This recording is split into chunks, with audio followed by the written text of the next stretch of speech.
SharkyBreath. He plays video games. Hello, and welcome back to OneShot. You may note that's not the same George who was standing there a minute ago. There's a reason for that. Let me explain.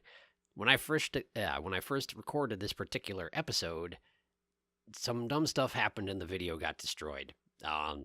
Just long story short, video got destroyed. So in order for this particular episode to exist, after I finished the game, I had to go into my computer files and alter them to allow myself to play Solstice, the Solstice run of OneShot again, because normally you're not allowed to. And that's where we're at. But don't worry about it. It's just going to be this one episode.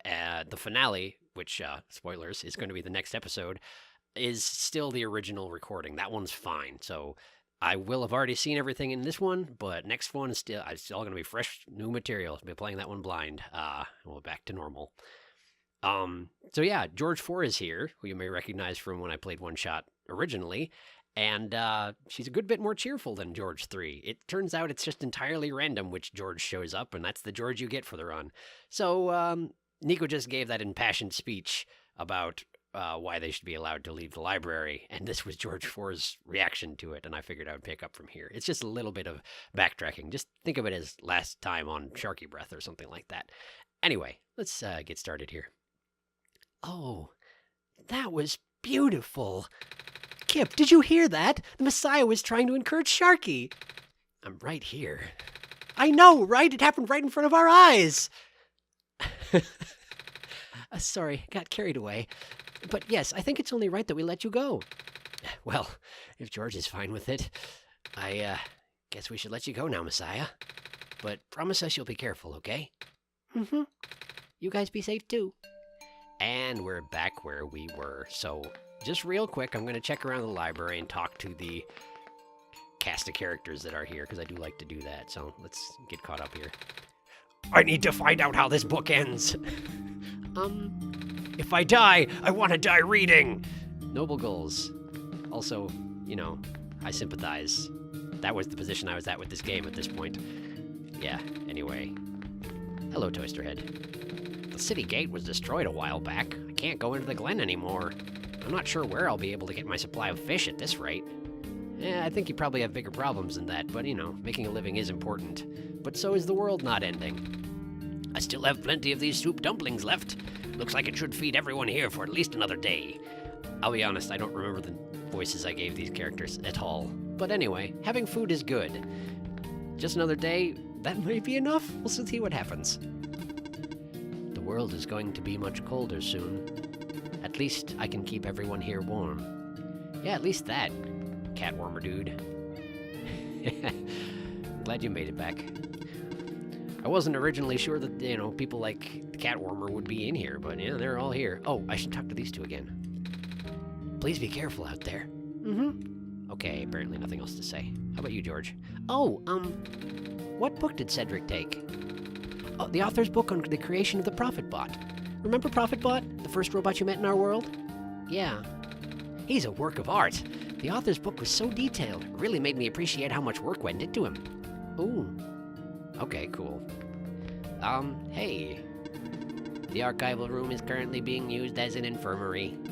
We apologize for the inconvenience. It's okay. I mean, it's not really something you need to apologize about. Can I, like, check out the infirmary or... Do you need something? Please approach from the front. Yeah, okay, I didn't think so. No library card and whatnot. That's fine. Hello. This stand smells sugary. Candy skewers fresh off the grill. Not very nutritious, I'm afraid. But at least they'll keep the evacuees from getting hungry. Yeah, that is true. That is something. Looks like my life's work is finally being put to good use. As long as we conserve the water we have on hand, my water pills should be able to keep everyone here from going thirsty for weeks. Which is really kind of amazing, you come to think on it. Quite an invention. Good going, man. Coffee cups. Coffee's for grown-ups. Yeah, we've discussed this. We have discussed. All right, let's see here. Guy from the photo booth, or who was trying to get into the photo booth. Looks like I'll have to cancel my appointment. This stinks. Yeah, sorry, man. But at least I didn't use up all the film this time, so, you know, if I manage to save everything, you'll be in good shape. You know, I finally saw the author today. Well, his flying machine at least. Oh, hey, yeah, we were totally on that. I was looking out one of the windows in the library and spotted it in the distance with my binoculars. Wait, like your head? Isn't that just your head? I mean, I don't know how this works. Isn't that cool, Messiah? Yeah. Yeah, I mean, probably not in the highest spirits about it, considering the lab situation. When the world ends, would it be better if it was gone in an instant or slowly fading away? I feel like that's what you said last time. Yeah. Looks like we're stuck with the latter. Yeah, for the time being. I'm working on it, okay? I'm working on it. We'll figure something out. Hey, book guy. What are you doing to that book? Editing it! I've been in the author's shadow for my entire career. If I'm gonna die soon, I want to die knowing I put out at least one original idea out there. I feel like you said, yeah, you did say out twice. That did feel weird to say. I knew it. Anyway, you should probably start by editing your own sentences. Right, carrying on. Hey. The lab complex got totaled, didn't it? Yeah. All those hours I put into my work, and now...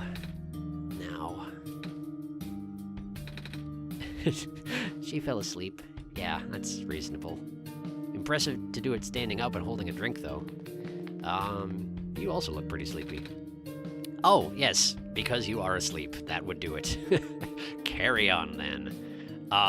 These are the same books as are out last time. I checked it when I recorded it the first time. Just trust me on this. It's the same books. You don't want to see me read them again. With the world being the way it is now, I'm just glad the author was able to write down all this stuff before everything went off the rails. Yeah, true. I mean, at least everything's recorded, just in case everything sort of goes down the drain here. Another group of evacuees should be arriving soon. I hope my friends are okay. Yeah, hope so. Potentially, kid. You kind of still look kid-shaped, kid-sized. It's really hard to tell when your face is a mug, though. I'm sorry, it just is. I wonder where the author is. Apparently, he just kind of stopped showing up. The head librarian says she's still getting his manuscripts, but no one has seen him in person for so long. Yeah, I mean, he left the world, so I guess that makes sense. Many people have been assuming the worst. Effectively, yeah, I mean, it's not like you can tell the difference between leaving the world and being dead around here, but, you know, he's okay, promise. I mean, I guess I've never spoken to him in person. Probably never will. Anyway, you're going through these pages pretty fast. Actually, it's mostly pictures. The author's an artist too, you know? I could tell, yeah. I suppose so. We've been looking through the journal, and it's got those drawings that we've been interacting with. Yes, of course. Anyway, hello. Monitoring. Looks like our scouting unit number A27 is still doing okay. Well, that's good to hear. It's not safe out there. Gotta do what you can. Robots are the only ones we can send out there now. Thankfully, we still have a couple of units that aren't too badly damaged. The only ones you can send... Oh, I guess, yeah, nobody's being allowed to leave the library. That makes sense. I guess they figure robots are slightly more expendable than people. This game makes it hard to think like that, though. Hello, aquarium man. I had to leave my aquarium behind when they were sounding the sirens earlier. I wish I had had the time to rescue my fish. Yeah, I bet so. Sorry, man. And you. It's comforting to see the faith you have in Sharky, Messiah. Yeah, all that faith that we're having in Sharky here. No problems here. That's why I won't lose hope either. Good for you. Now I just need to live up to that hope, I guess. How about you? Oh, yes. The world is ending. What are we gonna do? Panic. A panic is apparently the option. That is the answer. Hi, grumpy March person. What? You need something? No? Suit yourself. But, just so that you know, due to recent events, the restriction on noise levels in the library has been temporarily lifted. So I won't be kicking people out like before. Kicking people out? Is that a thing you were doing before? What? You think I'm gonna be throwing out the evacuees just because I'm a delinquent stuck doing community service? No? Good, because I'm not! I guess you're taking advantage of that, lifting of the noise restriction, huh? Good for you. Hello. Oh, hello. The library is currently being used as a shelter right now. Lots of those squares are starting to show up on the streets. I know. That sound came out a little weird. Sorry, my Nico voice is a little off at the moment. Anyway, hi there. This library was built fairly recently, you know. Shortly after the first squares appeared, they wanted to build something that could withstand partial collapse. The architects used the newest, strongest materials they had. Thank goodness for that. Yeah, that's fairly lucky. And I guess, you know, building a sturdy library is a good idea. It houses all your knowledge and whatnot, just in case things happen to go somewhat apocalyptic. Evening news, evening news. What you got to... Everything is terrible. Yeah, it is. Anything else? No, that's it. Okay, cool. Thank you. It's true, though. Reading helps me get my mind off things. I guess. You gotta take your escapism the way you can get it. Hello, person. Hi. Reshelving in progress. Please watch out for potential falling books. I will. I feel like that's the same interaction we had last, cycle. Probably. Anyway, I guess that's it for the library. Probably should, get heading out here. Hello, person. This is the library/temporary shelter. Indeed it is. I guess I'll, be on my way. Whoop. Okay, I'm pretty sure the side wings here are just little loop-arounds that don't go anywhere. Yeah, they definitely are. Okay, let's get on the road then. Oh, since I'm in transit, one thing that I wanted to mention, something I found out about. I wanted to actually try and include it in the video since I had to replay everything, but, it doesn't exist in the game anymore. Oh, right, this elevator is totally blocked off. Anyway, so you know when I got to the giant clock room, the doors were locked and you had to put in the password Solstice? Well, it turns out that on that screen, if you put in the password Hello Penguin, or rather if you did before the clock reached 0, then something happened. I can't show you, but I really recommend that you pause the video and go look up OneShot Secret Penguin Room. You won't regret it. Anyway, let's check on the aquariums. Hey, aquariums. It's a big fish tank. Sure is. Seems the fish are doing okay. But there's nothing I can do about this, so cool. Let's keep moving. In fact, the fish are probably... Whoa, okay, yeah, forgot about that. Guess we're going this way. The fish are probably safer if I don't hang around anyway, because it seems like most people get squared right after I come through. Or Nico comes through, I should say. Not that it's any fault of Nico's directly, but it just seems to be how it's working. Anyway, okay, Lamplighter's room is blocked off. But I just need to go, I need to go get Rue, correct? Poor robots. Alright, Rue should be up here, I do believe. Hello? Hey, there you are. You're here. Nico. Are you Rue? Yes. Did you already meet the others? Yeah, but... Everything is in place then. Come on, let's go back to the clock room. I mean... But there's... Anyway, I guess we'll talk about it later. It's a big tree with leaves. Yes, haven't seen one of these since I was back home. It sure is. So yeah, back to the clock room. Which I believe I just need to go to the other end of the back alleys here, and that should drop me roughly where I need to go. Except that everything's covered with squares. Not that way. What am I doing? This way. Yeah, things are spiraling a little out of control here. Not much to do except for get to the elevator as quickly as I can. I was, initially when Rue started following me, I was curious if anybody in the library would have anything to say if I brought Rue down there. I never actually did it, but like when I was replaying this business and the lamplighter was following me, I brought the lamplighter to the cafe and nobody even reacted, so I'm guessing that's not a thing. Wait, where am I going? I don't need to go that way. I need to go to the elevator that's not blocked off. So, this way. There we go. Let's see if this elevator works. Right, because I never actually stepped into here this playthrough. Here we are. Great. We're here. Just inside the clock room. Where are the other two? I mean, Nico tried to tell you. Prototype? Cedric? They're supposed to be here already. Prototype's body was destroyed back in the Barrens. Cedric was gonna bring him back with the memory disk, but he was in the lab complex when it collapsed.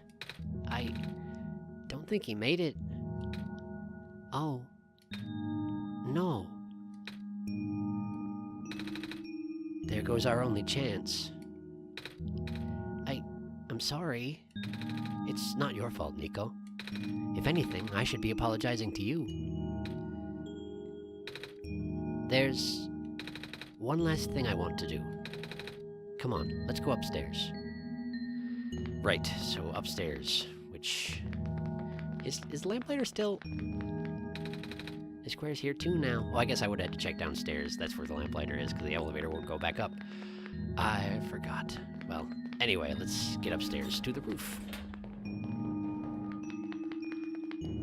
Oh, in case you were curious, it turns out this clock actually was on a kind of a global countdown to the end of Solstice. When the game first came out, there was a 100-day counter, and you couldn't actually finish Solstice until 100 days had passed. But I'm just late enough to the game that that's why it's already at 0 for me. Anyway, continuing. You know, this is the tallest building in the refuge. It's my favorite place in this world. I like to look at the far-off buildings and imagine what kind of lives that might be behind each of the windows. I think that's kind of like what Nico said last time they were here, alone. Similar, anyway. Can you lift me onto the banister? I want to get a better look.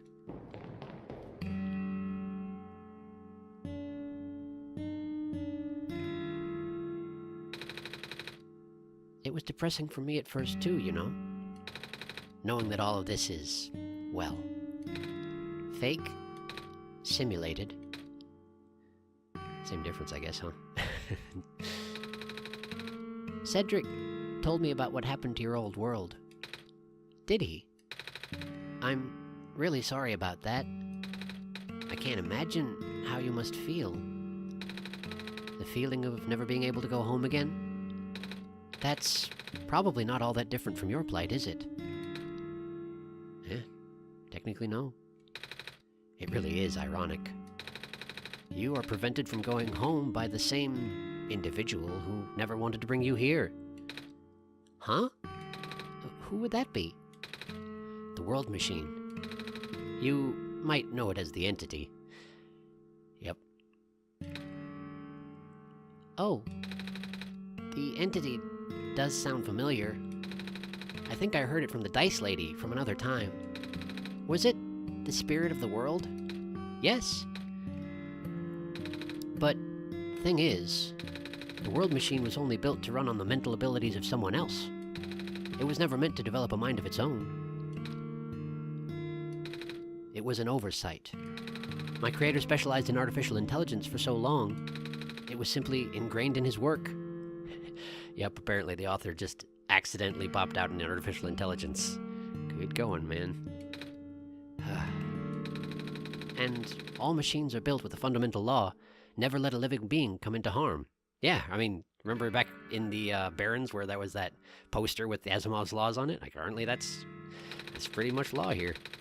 From the World Machine's perspective, it has to violate its deepest, most foundational instinct. It has to put a living person in danger. It has to bring a real person into a dying world that isn't even real. Of course, the simulation never contained any real danger. The eventual intended ending was meant to be a happy one. But the World Machine doesn't know that. Really? Unfortunately. Sentient machines tend to handle conflicts in their code very badly. This central conflict triggered a self-destructive downward spiral. You can see physical manifestations of that everywhere now. The squares. That's the World Machine corrupting its own code. My creator says it's largely an involuntary process, induced by stress and the desire to self-terminate. Yeah, basically the World Machine has depression. Your creator knows? Sounds like this has been going on since the beginning, then. Yeah. The disruption was an issue during test runs, even. At first, my creator thought the instability was due to the sheer scope of the project. He spent most of his remaining time testing it over and over again, scaling down the story, reiterating the narrative. By the time he realized the actual root of the problem, our home world's remaining lifespan was measured in mere days. Oh. Is there any way for us to fix the world machine? We tried. The world machine doesn't believe any of the world's residents are real, myself included. The odds are against us. We have no chance of taming it. Taming? Yeah, tell us about taming, Rue. Been waiting a long time for this. Tell us about taming, Rue. I have heard that word so many times. I only know it's complicated and that it has to do with robots, but for once, I want to know what it really means. Yeah, you and me both, Nico. That's what I'm here for. Do you know what a robot is? Yeah?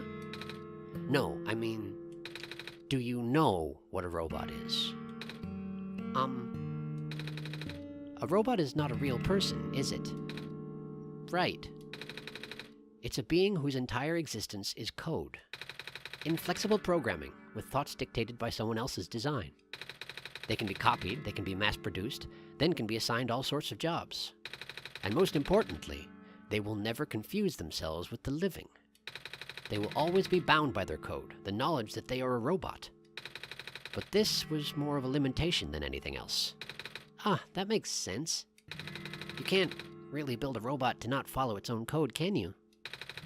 People have tried, but it's a recipe for disaster. I think we're taking the example of Silver here. In a way, that's what happened to the world machine. The code conflicts thing? Yeah. But while you can't build a robot to not follow its code, you can establish a special bond with it. If the strength of that bond is strong enough, the robot's mental capacity will start to develop outside of its programming. In a way, it's starting to believe itself as a real, valid individual. It's a complete suspension of disbelief on your end, though. You have to fully embrace the robot as a genuine living person, even knowing they are not.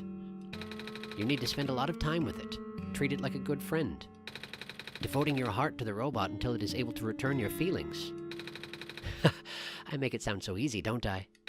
But you and Sharky know better than anyone that it's not. Right now, the world machine is probably really, really scared. This content update involved some pretty deep code work. Yeah, the workaround that I had to do to get into the Solstice run, yeah, and it pretty much rewrote a lot of stuff. My creator was able to access some of the source code, you know. He did what he could and established new connections between maps. Those links enabled you to meet the other two. But as it turns out, the new code confused the world machine to such an extent that it's breaking down altogether. Even though the world machine always had self-destructive tendencies, it usually restrains itself when you are in the world. It doesn't want to take you along with it.